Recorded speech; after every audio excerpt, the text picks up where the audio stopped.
Olá, meu nome é Rodrigo, eu sou psicólogo. Para quem me conhece já sabe, para quem acompanha aqui sabe, eu tenho feito a série desse livro aqui, da Viviane Mosé, A Espécie que Sabe. Porém, eu resolvi hoje fazer uma pequena leitura comentada também deste livro aqui, As Veias Abertas da América Latina, do Eduardo Galeano, escritor uruguaio, muito importante, muito interessante. Eu vou ler especificamente, como se diz aqui, a introdução. A introdução é bem interessante para a gente pensar um monte de coisa. E carrega o título aqui de 120 milhões de crianças no centro da tormenta. Eu vou começar a ler para a gente ter uma ideia do que o Eduardo Galeano traz aqui nesse livro precioso. A divisão internacional do trabalho significa que alguns países se especializam em ganhar e outros em perder. Nossa comarca no mundo, que hoje chamamos América Latina, foi precoce. Especializou-se em perder desde os remotos tempos em que os europeus do Renascimento se aventuraram pelos mares e lhe cravaram os dentes na garganta. Passaram-se os séculos e a América Latina aprimorou suas funções. Ela já não é o reino das maravilhas, em que a realidade superava a fábula e a imaginação era humilhada pelos troféus da conquista, as jazidas de ouros e as montanhas de prata. Mas a região continua trabalhando como serviçal, continua existindo para satisfazer as necessidades alheias, como fonte e reserva de petróleo e ferro, de cobre e carne, frutas e café, matérias-primas e alimentos, destinados aos países ricos que, consumindo-os, ganham muito mais do que ganha a América Latina ao produzi-los. Os impostos que cobram os compradores são muito mais altos do que os valores que recebem os vendedores. Como declarou em julho de 1968 Covey T. Oliver, coordenador da Aliança para o Progresso, ele disse: falar hoje em dia de preços justos é um conceito medieval. Estamos em plena vigência do livre comércio. Olha que fala maravilhosa, né? Como que é? Coordenador da Aliança para o Progresso. Sabe que alguns lugares, instituições aí que carrega aliança no nome, cheira mal, né? Cheira mal.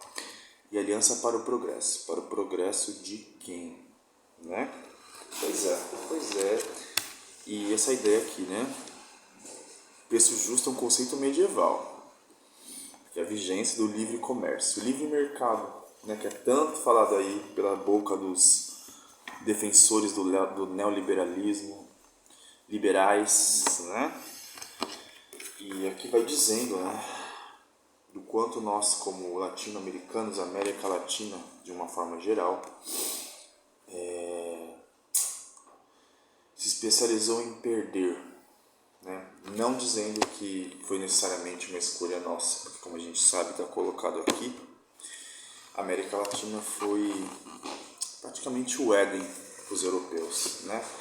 A Europa, que é um continente pequenininho, de países pequenininhos, de repente atravessa aí o oceano e chega nessa imensidão de terra, esse clima incrível que a gente tem, a riqueza natural que a gente tem, e olha só o que foi feito, e olha só onde estamos hoje, né? Esse livro aqui ele serve muito para a gente se conscientizar da colonização, de como isso afetou a gente como cultura, como continente, como América Latina, como Brasil, e o quanto isso influencia nossa subjetividade, o quanto a gente pode negar isso, que é muito fácil negar isso. A gente, inclusive, é muito curioso, né? Se vocês parem para pensar, nós brasileiros, a gente não tem a consciência, o hábito, a ideia de que a gente também é latino-americano, né? É muito comum ouvir por aí América Latina como se fosse separada do Brasil, né? É muito mais comum a gente ver as pessoas, no geral, identificadas com europeus, americanos, do que com latino-americanos. E isso é também reflexo de uma colonização, né? A nossa identidade também é colonizada, de alguma forma, se a gente não se atentar e se descolonizar. Estou dizendo aqui que a gente tem que...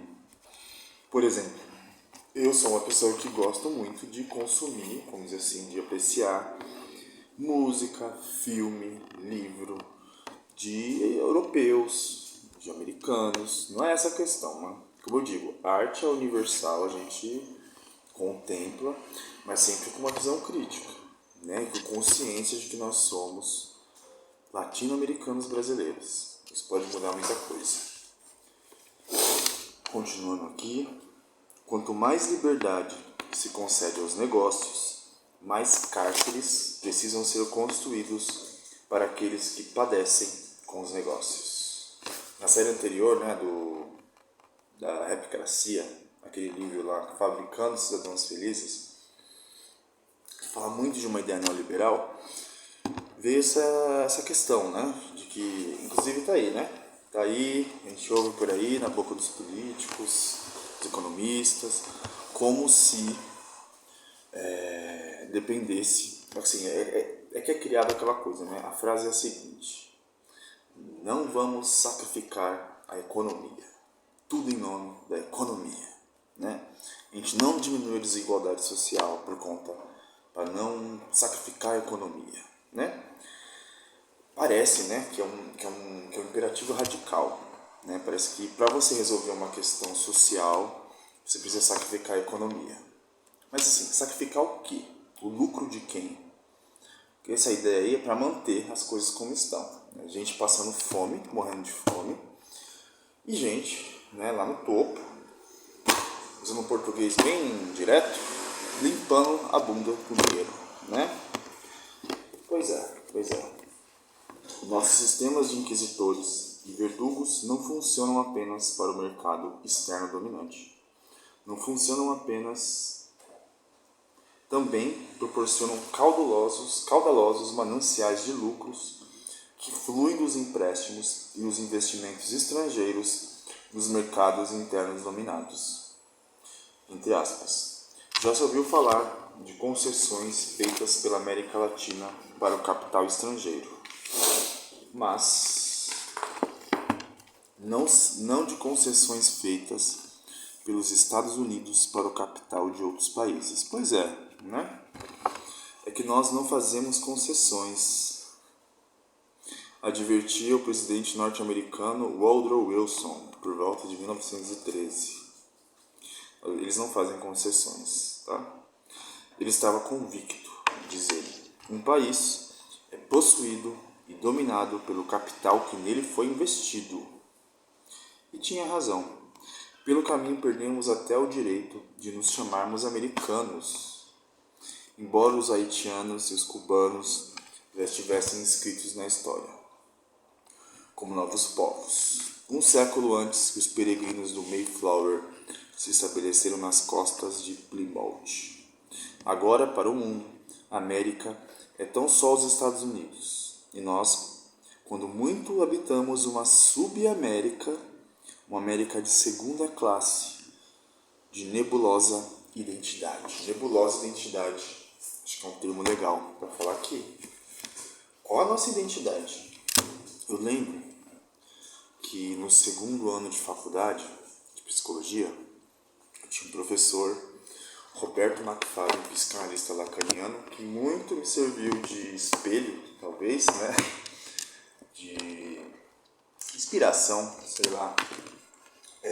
Ele fez uma pergunta uma vez para a sala, que foi o seguinte: quem aqui já quis ser americano? Eu lembro que eu pensei, acho que eu não, né? Aquela negação. Mentira, todos nós já quisemos ou queremos ser americanos. Americanos, que eu estou dizendo, dos Estados Unidos. E aqui o Eduardo Galeano vai dizendo que a gente perdeu até o direito de sermos denominados americanos. A gente é sub-americano, abaixo, também somos americanos, né? Os Estados Unidos, ele tem aí, né, essa monopolização do termo americano. Hoje em dia, inclusive, tem se falado mais em estadunidense do que americano, né? O que volta também para a questão que eu trouxe anterior, que que a gente brasileiro, nós brasileiros, a gente costuma não se entender também como latino-americano, né? Como se a América Latina fosse algo à parte. A gente é brasileiro e não se entende parte disso tudo, né? Isso diz muito de uma identificação nossa com nossos colonizadores, não só com os colonizadores, mas com o império que é os Estados Unidos, né? De dominação, tudo cultural, né? Então, assim, a pergunta daquele meu professor, né, do McFadden, hoje faz muito mais sentido para mim, né? Com maturidade a gente vai reconhecendo que muito do que a gente pensa, nossas fantasias, nosso ideal de eu, nosso ideal de mundo, ele é muito pautado no ideal europeu, americano, né? Que parece um mundo ideal, um mundo puro, vamos dizer assim. Mentira, não existe pureza, né? Então, assim, é uma discussão muito longa, né?